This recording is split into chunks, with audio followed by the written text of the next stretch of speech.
Valkyrie Awakening. Today I'm going to be harvesting my Swiss Chard. It's September in Alberta and we've been getting some frosty evenings, so it's just time to do so. Swiss Chard is a green leafy vegetable that is very nutritious and very versatile in cooking. This green vegetable can offer us an excellent source of vitamin A, K, and C. It's also very high in magnesium, manganese, and copper. As I said, it's very versatile. So if you were to harvest it when it is young, so when it's in this stage right here, as opposed to this stage, you can add this to your salads. Eating it raw, it's very tasty. When it starts to get more mature, it gets a little bit more bitter, and that's when we start to saute it and putting it in soups, casserole dishes, omelets, quiche, you name it. Very versatile, like I said. So today what I'm doing is I'm going to harvest as much as I can, and I'm going to process it for freezing so that I can use Swiss Chard throughout the winter. Once I freeze it, I'm going to freeze it into individual little balls so that I can just throw it into soups, whatever I'm cooking, so that we can obtain all that nutrition. So let's get to work.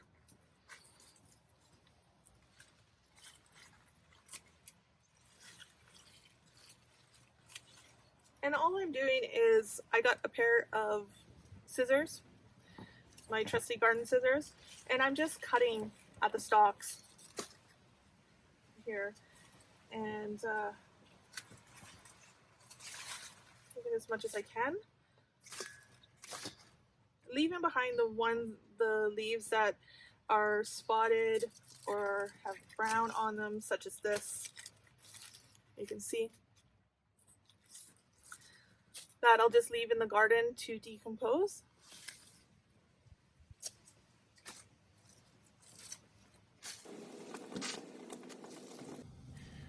Alright, so I'm starting to process it.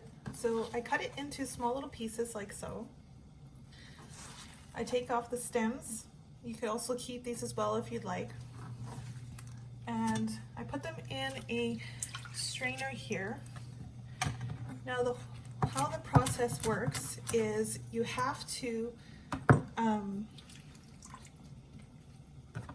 blanch the Swiss Chard for about 30 seconds in boiling water, which we got boiling right here, and then we put it in ice water.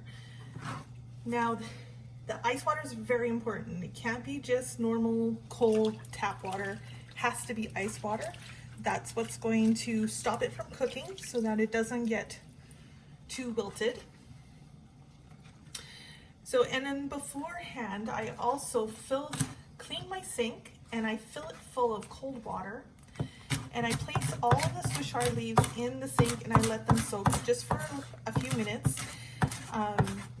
I feel like this gives all the little critters, all the little insects, time to vacate or drown, I guess, so that they're not being included in our food making process later.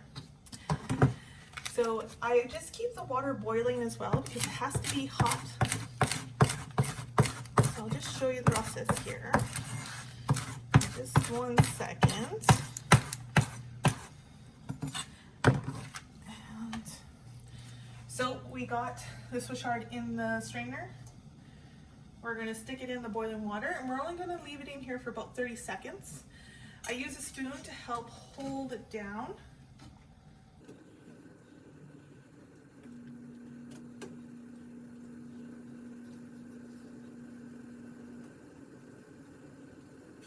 Okay, then we're going to pull it out, strain some of the water, and then we're going to sit it in the ice water bath and let it cool right down, stop cooking.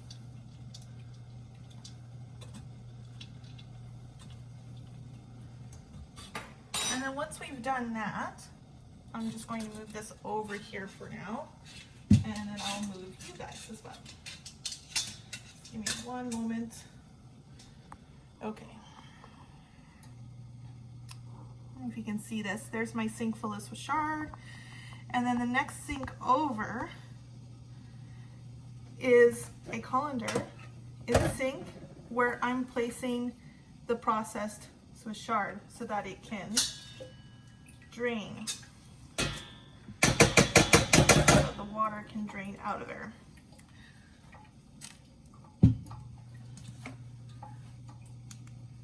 Okay, so I've blanched all the Swiss Chard and put in an ice bath, and now it's in the colander being strained. So at this point, I have a cookie sheet with parchment paper, and we're just gonna grab, let's see, a baseball size amount, and we're going to give it a squeeze to wring out all the water as much as we can. Let's grab a little bit more here.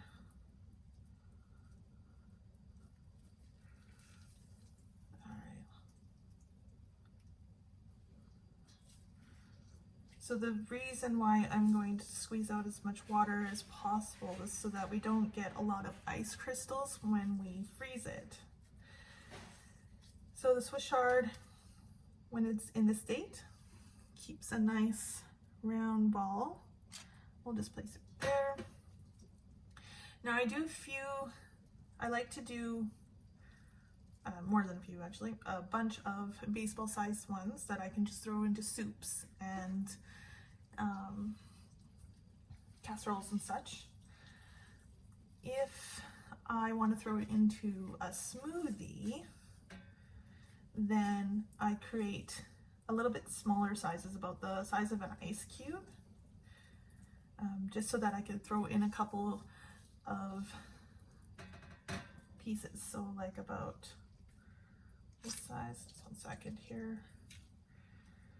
You want them small enough that, because you're throwing them into a blender, you want the blender to be able to chop it up when it's there. So I do about this size, just small,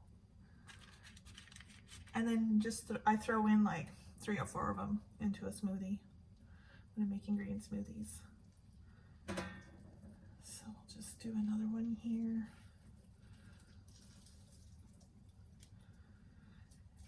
And then once I've got it all on the cookie sheet here, I will place a little bit of plastic wrap over top, just so that when it's freezing, it also helps with the ice crystals, so there's not any forming on your Swiss Chard balls.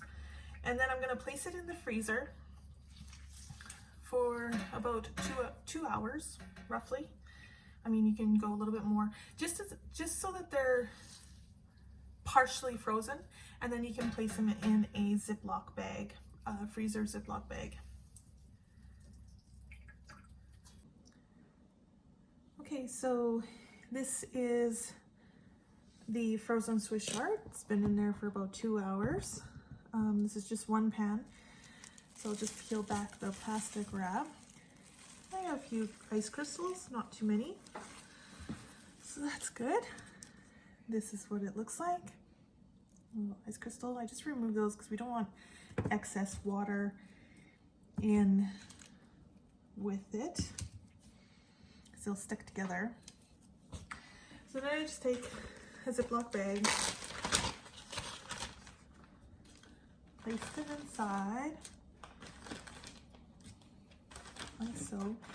And then what I'll do once I've filled it all up is I'm going to make sure that all of the air is out of the bag before I close it, and then put a date on it so you know how long it's been in the freezer for. And then that's it. That's your frozen Swiss Chard. And these are the little ones for smoothies and such. So that, and same idea, once they're all in there, make sure all the air is out as much as possible, and put a date on it, put it in the freezer. And that's it. Hope you enjoyed the Swiss Chard video.